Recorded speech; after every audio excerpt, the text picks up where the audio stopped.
staying here in France for a moment, judges are deliberating after hearing evidence against 30-year-old jihadist Tyler Vilus. He's facing a possible life sentence for terrorism charges. He's accused of being a high-ranking member of the Islamic State group and of overseeing executions in Syria. He's also admitted to being in contact with Abdelhamid Abaaoud, the man French secret services believe masterminded the 2015 terrorist attacks here in Paris. Well, for more, our reporter, Catherine Norris-Trent, is down at the courthouse where those deliberations are underway. And Catherine, first of all, tell us what exactly Vilus is accused of.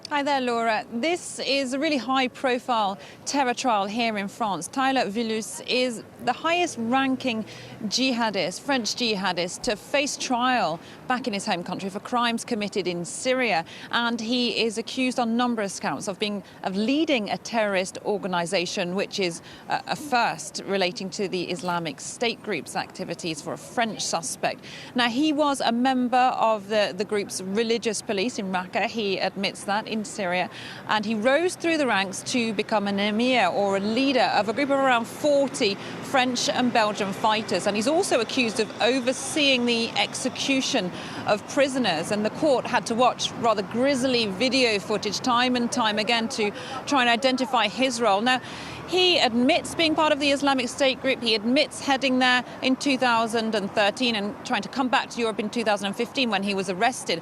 But he said he wasn't a warlord, that he was more involved in the propaganda arm of passing out its message. And he says his role has been exaggerated, though. He does face up to life in prison if he is convicted of those charges. And Catherine, what links, if any, does he have to the 2015 attacks here in Paris?